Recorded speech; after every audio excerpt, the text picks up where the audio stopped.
From 12 News, this is Newsmakers. Come January, Jack Reed will be giving up his chairman's gavel. This month's election results mean Republicans will seize control of not only the White House, but both chambers of Congress as well.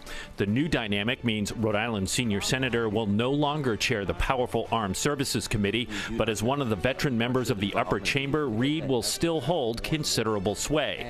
How will he navigate the new political reality, and what lessons should Democrats learn from their defeat? Our guest this week on Newsmakers, U.S. Senator Jack Reed.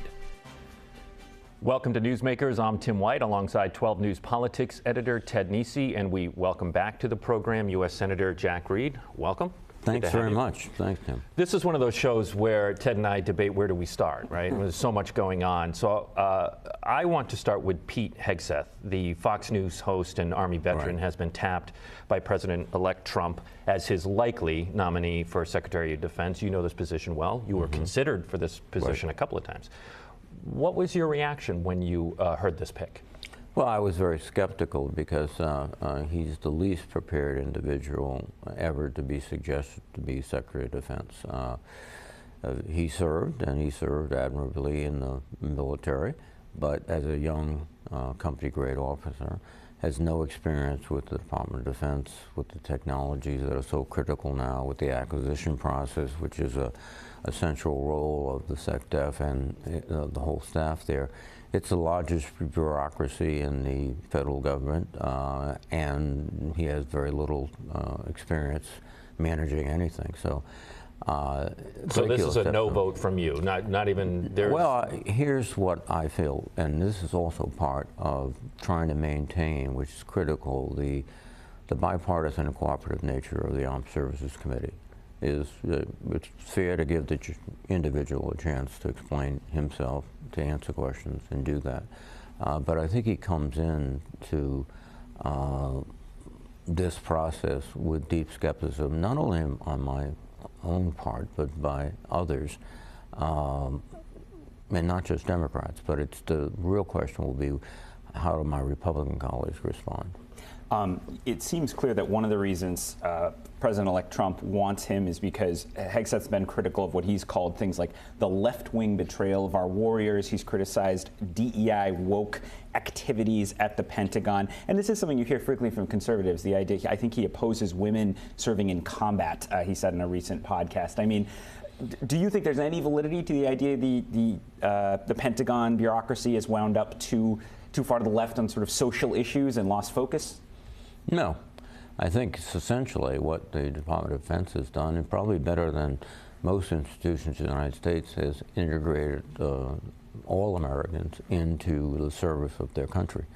It's done so in a way that does not sacrifice competence, capability, lethality, or any of the issues. I mean, we're looking now at military forces that are operating effectively to support the Ukrainian fight. That's not something that's done by a group of incompetents. That's done by some highly professional people, men and women, who are working together. We have our ships at sea that are protecting international trade in the Red Sea. In fact, I visited the USS Kearney when it came to Newport. It is a destroyer. It has the most action of any destroyer since World War II in the Red Sea. And they did it magnificently, protecting vital resources across the board. I visited the Pacific, South Korea. Excellent fighting qualities. And also the Philippines with Marine Special Operators, and then Guam too. So this is more of a storyline rather than a real accurate and factual criticism of the military. We don't have time to go through all of his potential nominees, but I do want to run another name by you. Former Congresswoman Tulsi Gabbard was announced as Trump's pick for Director of National Intelligence. And Congressman Seth Magaziner took to social media blasting that choice, writing, quote, Tulsi Gabbard's deep ties to some of our nation's most dangerous adversaries, and he named Vladimir Putin of Russia, make her, quote, an untrustworthy guardian of our nation's most closely held secrets. Is that fair?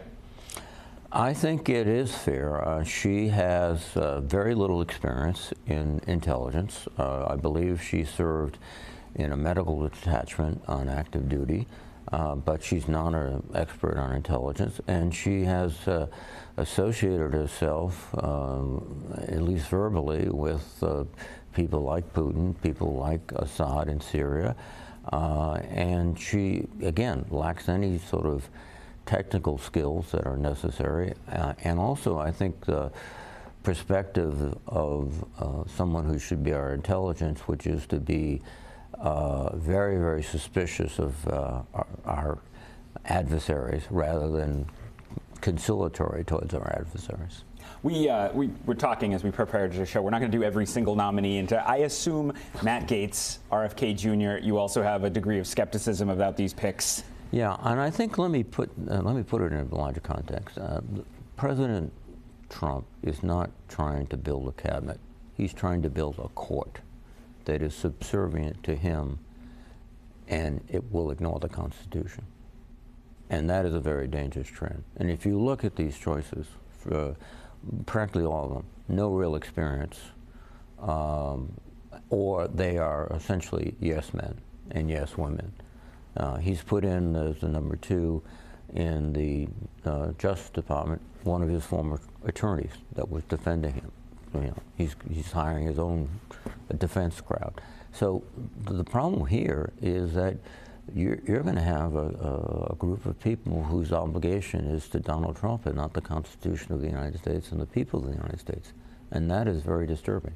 And that's what we have to continually resist, and it will take the cooperation of Republicans to insist that the checks and balances that the Founding Fathers created do in fact work. Just briefly before we move on this, are there any nominations or appointments you like or you start off feeling positive toward?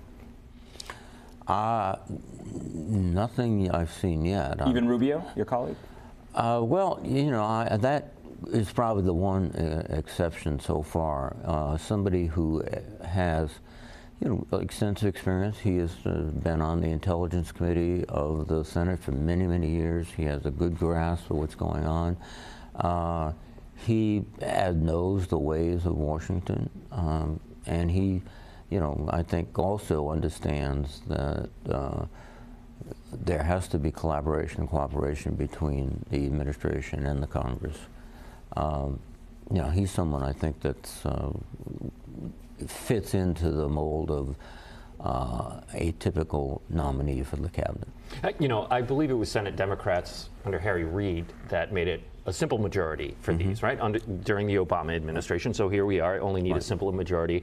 And Senator, I don't want to get into the weeds of the process with the Senate and procedural things, but there's a lot of talk about the possibility of recess appointments where the majority leader would recess the Senate. I think it has to be for 10 days. 10 days. Okay. And then the president can appoint his nominees, and that would last the next term of the Senate. 2 years. Yeah. Okay. What is the possibility of recess appointments right now? I think they're significant because it's the Republican leader now, Senator Thune, who will decide whether we're going out.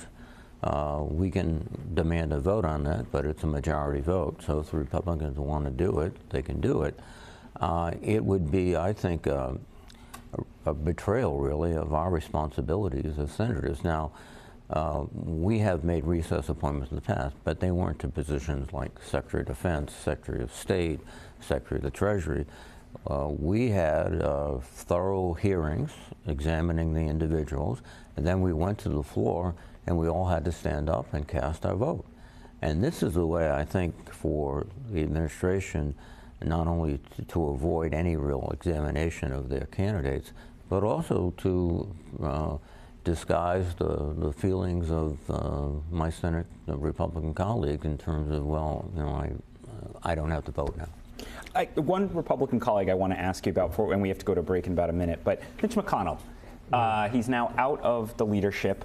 We know he's had disagreements with Donald Trump. We also know there have been times he has still been an ally to Trump, even if Trump doesn't recognize it as in the impeachment vote. Do you think he's going to be positioned as kind of a Pelosi-like person in the Senate with, outsized influence, and that he might become a more independent voice among the Republicans? I mean, you've known him a long time. No, I don't. You don't? You don't think McConnell No, would I do don't that? think so. I think he, I think what he did was recognize that he had burnt a lot of bridges, and it was now time, and he did it sort of gracefully, saying, I'm going to turn it over. And I think I would not be surprised if this would be his last session of Congress and he'd retire. All right, our guest this week is U.S. Senator Jack Reed. When we come back, what Senator Reed thinks went wrong for Democrats on Election Day. Stay with us. You're watching Newsmakers.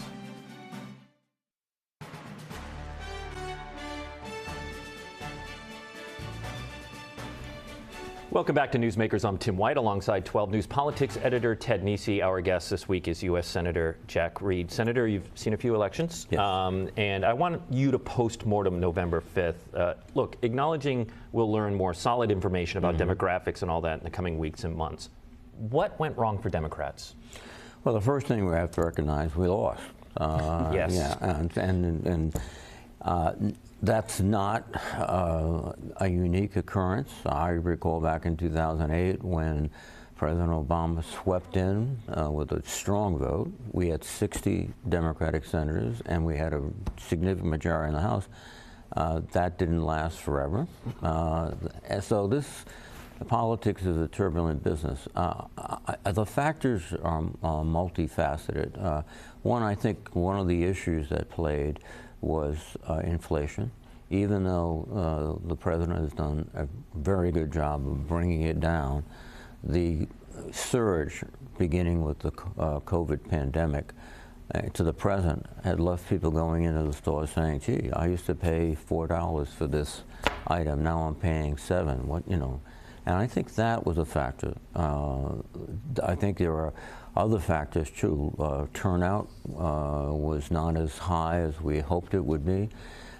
But as you pointed out, Tim, this requires careful analysis of what were we doing wrong. Obviously, we did not message correctly. We did not engage people to come out and vote.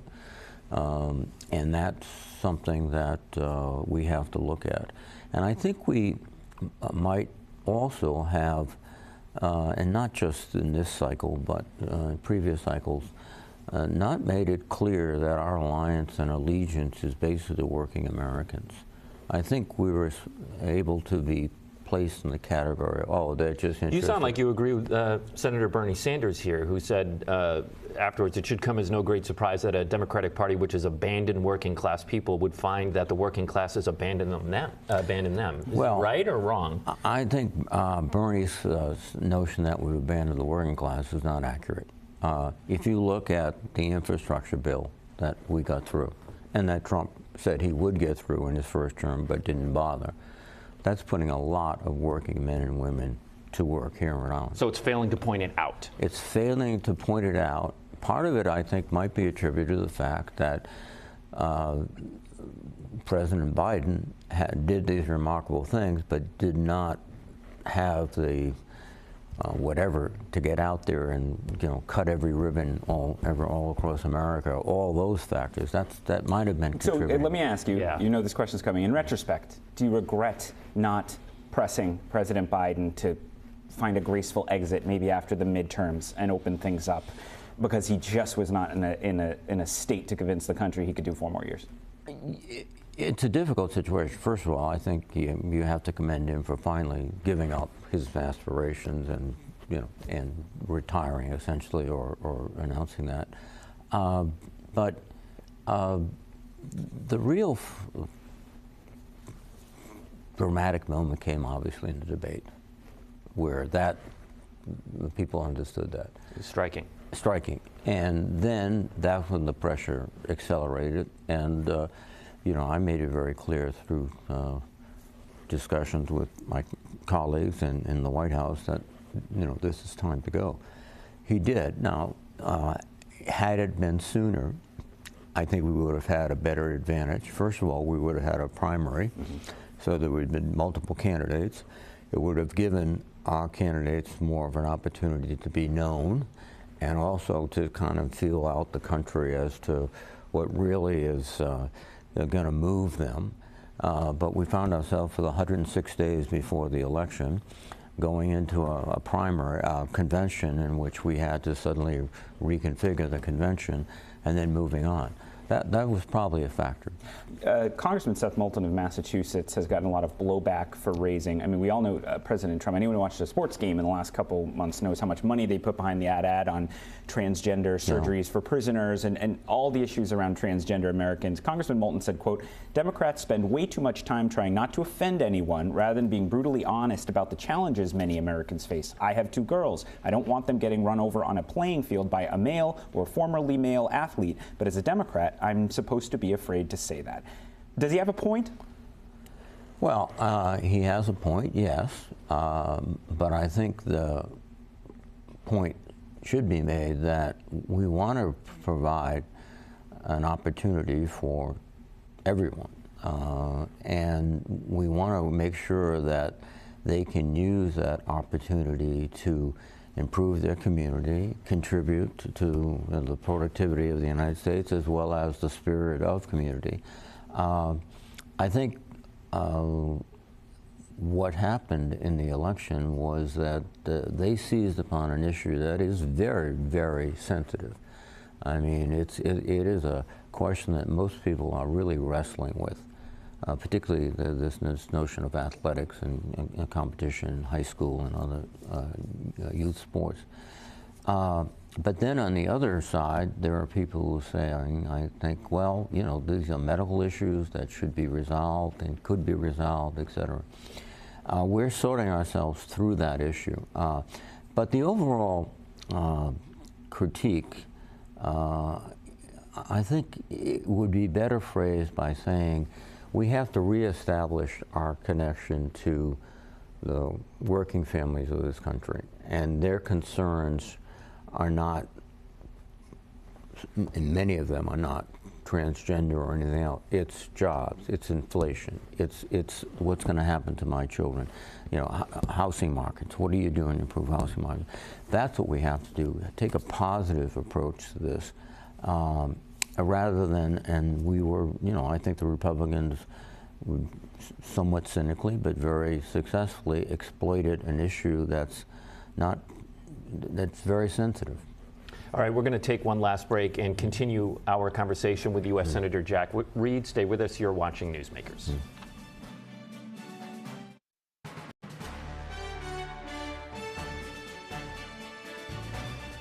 Welcome back to Newsmakers. I'm Tim White. This is Ted Nesi. Our guest is U.S. Senator Jack Reed. Senator, last month the Biden administration warned Israel that U.S. support for the war in Gaza would get choked off if Israel did not increase the flow of aid.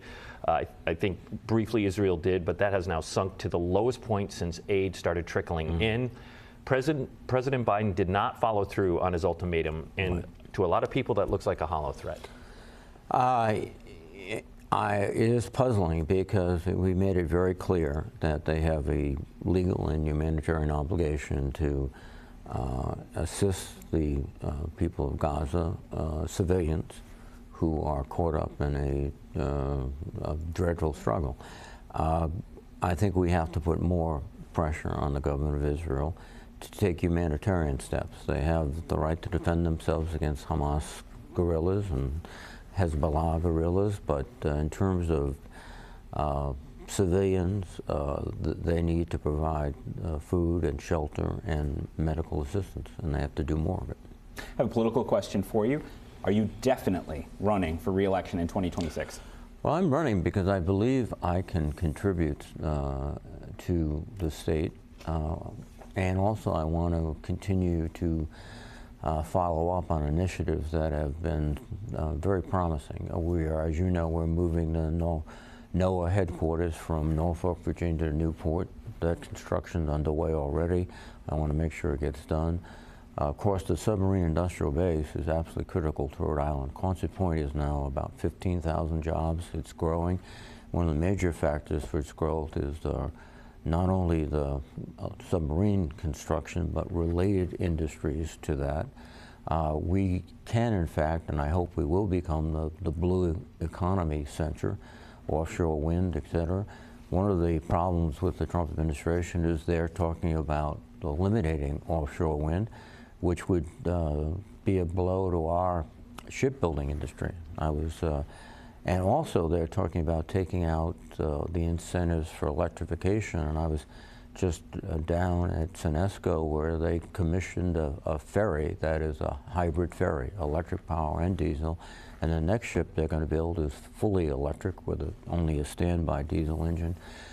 That's great jobs for Rhode Island. I want to make sure we keep getting those great jobs. People feel burned because two of your delegation colleagues had not given any indication they were going to retire and did in recent years. So are there any doubts in your mind, any hesitation, or are you very, very firmly planning to run? And I say this because my phone blows up, people saying, well, of course he's going to say he's going to run, but then maybe he'll retire, and they start speculating. You know, I can tell you what I know today. I'm planning to run. I'm working hard at it. And I think, as I've illustrated with some of these challenges, particularly the politicization of the military, that my role on the Armed Services Committee could be absolutely critical at a time when a fundamental principle of the United States could be questioned seriously. So I feel, you know, I joined the Army at 17, and I feel kind of an obligation to keep serving. And I'm in great shape, I think. Well, look, we have about a minute left, Senator. I want to end where we began. I am constantly surprised that folks in your arena are surprised by the picks of the president-elect for the cabinet. He broadcast exactly what he was going to be doing throughout the campaign in the last 2 years. Are you surprised by the Gates pick, by the RFK Jr. pick? But we can go through all of them. I am surprised because they bypass, you know, the majority of even the Republican Party.